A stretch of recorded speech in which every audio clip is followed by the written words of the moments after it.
So ancient man, morally and ethically, navigated his Argo, or his Argonaut, his great expedition on the ship of salvation, according to the map of the heavens. He had to keep the laws of heaven. He had to follow the stars of heaven. And he had to follow in faith. And he had to withstand the tempests of circumstances with a greatness of spirit, or he could not succeed. Much of this is beautifully concealed in the part of the 5th book of Virgil's Aeneid, where we have a further description of the initiation ritual. So we will assume that after all these thousands of years, man still must walk the strange, star-spangled road of the zodiac. He does not walk it in the sky, but as he walks it through a series of qualitative experiences in himself. So we will begin now with the sign of Aries, the ram. We've already indicated the religious significance and the great institutions of the mysteries that were created around these signs, so we will not consider them at the moment. Now, when we do think religiously of the ram, however, we think of the Lamb of God, we think of the scapegoat of Israel, we think of the offering of the ram of Ammon. We have many various meanings. The 7-horned ram of Revelation stands out, and the ancient ram's horn, which blew the covenant, we also remember, and the ram's horn trumpet of Himdal, which called to the last great war in the Nordic mysteries. This ram's horn cup, in which the Eucharist of the ancient Gothic rites was celebrated. All these tell us interesting things and remind us of the universality of symbolism. Actually, the great key, it seems to me, of Aries, from the standpoint of the moral virtues of man, is courage. Courage, which belonged to the planet Mars in the previous cycle, belongs also to Aries, which is the essential dignity of Mars. It is where Mars is peculiarly enthroned. So courage is the beginning of the journey. Without courage, nothing can be achieved. Ulysses has to start forth in courage. Hercules had to have courage. The seeker after truth must have courage. Now, what is the root of courage in man? What gives man courage? It's hope, imagination, dreams, convictions, or perhaps even more than these things, the great path of his people, the way of the good and the brave who have gone before. Courage is steeped in tradition. Courage comes from the authority of sacred writings. Courage comes from the inspired words of divine teachers. But man must have courage. The courage to do, to dare, to go on. So out of courage he must build and fashion his first instrument. And yet with courage he has other problems, because Aries also signifies combativeness. And here combativeness must be eliminated, because combativeness will lead to war, will lead to stress, will lead to ultimate perpetuation of the sowing of the dragon's teeth. So man must have courage without aggression. He must have strength without ambition. He must have dedication without despotism. He must have the ability to rise above obstacle without the inevitable tendency to enslave or destroy the rights of others. So the delicate test of courage rests with him. How to be strong yet kind. How to be brave yet simple. How to be great yet humble. All these mysteries play out in the conduct of human life, in which we must gradually identify this mysterious symbol of the competitive and combative animal, with the Lamb of God, the symbol of purity and of truth. Thus, the animal of fire, the animal of war, the ram, also becomes the symbol of the Prince of Peace. And this is our victory, which has to be achieved within our own consciousness and experience. We must have the courage without the combativeness. We must have the dedication without the ruthlessness to carry it over the bodies of the dead. And so man must achieve without destroying. He must attain without injuring. He must solve the mystery without bringing disaster upon any other living thing.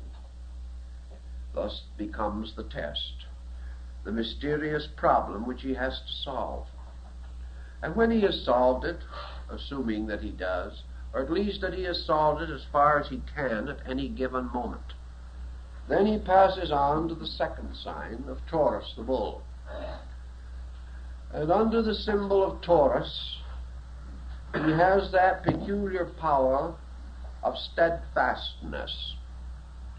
Now, steadfastness is the indomitable determination of purpose.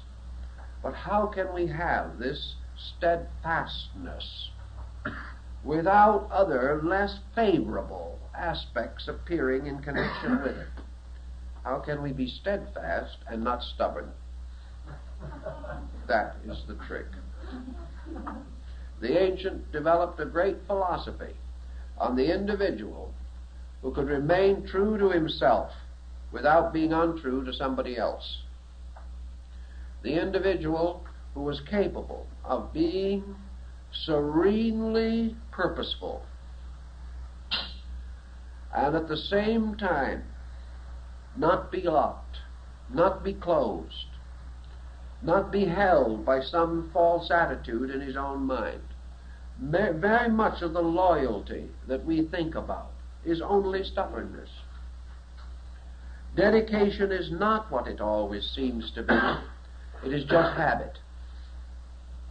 It is the individual doing it because he has always done it, and not because it is right. So under the sign of the bull comes this mysterious power, this tremendous power of this creature, the power to go on, to persevere.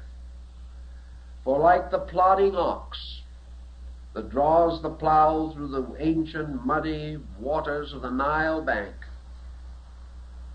like the same stolid ox that is on the rich man's table, like the ancient Nandi, the bull that rides Shiva upon its back, the bull of heaven and the bull of earth, and the bull which Virgil says opens the egg of the year with its horns. This bull of continued determination must be analyzed morally, spiritually, into motive and into every conceivable understanding that we can bestow upon it. We must fight and solve the mystery of the Minotaur within its labyrinth. For this was the bull-headed man. Sometimes we say that people are bull-headed, and we are not referring to the Minotaur in most cases when we say that. We are referring to an objectionable stubbornness. And yet in the midst of this symbol of the labyrinth, in the ancient Greek legend, the labyrinth of Crete, the labyrinth of the ancient temple, palace, here we have the world with all its strange and tortuous passageways and chambers, ruled over by the bull-headed symbol of stubbornness, arrogance. Look around you. Everybody knows he is right, and everything goes wrong. We can get an ear for very little. Everyone is determined to protect his own interests. Everyone has closed his mind to that which differs from him. and each smugly entrenched behind his own defenses is concerned primarily with the security of himself and his group, and with old prejudices and unchangeable crystallized attitudes we seek desperately to prevent the growth of tomorrow or the survival of today. This is the Minotaur ruling the world.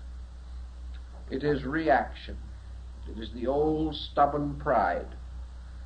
It is the individual who must fight with his own fear of change, with his own determination to be loyal to his opinions rather than to truth.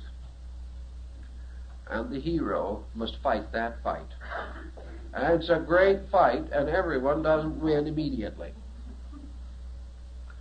Now, the third sign that the soul is confronted with is Geminis, the twins. And here we come into a very intriguing problem, the problem of psychological polarity. Here we come into one of the strange things that is most obvious in the human mind. The more stupid a person is, the more certain he is. The more thoughtful he becomes, the more uncertain he becomes. And you take the comparatively thoughtful individual and you say, I want a yes or no answer. You'll have a very hard time getting it. You will get the famous political answer. Yes, and then again, no. The individual will say, it would seem this way, but perhaps it is the other way. Why? Because we pass through a period in which, as someone said, we become broad-minded but a little flat-headed at the same time. We mistake uncertainty for generosity. We like to think we're liberal, but the fact is we do not have the answer. And because thoughtfulness gives caution, we have lost directive in a great many instances. So everything in life is polarized. And we have the various Aristotelian techniques of either and or. We have the individual who, departing from the evil, would cling to the good, but has already established a polarity that has destroyed truth. We have persons seeking the so against the not so, only to discover tomorrow that they were wrong on both counts. We have the individual who tries to judge fairly, but fails because he does not know the facts involved on either side. We also find the individual who tries to help, but fails to help because he does not really know what is helpful. And wherever he would be helpful, he is capable of harm. The polarities go back and forth. So this side of Gemini represents mental division within the individual. Mental division leads to disillusionment, skepticism, cynicism. Mental division also leads to weakness, and it leads to the elevation of the functions of the mind above the purposes of the mind. We develop the thinker for the sake of thinking and not for the sake of the thought. We develop the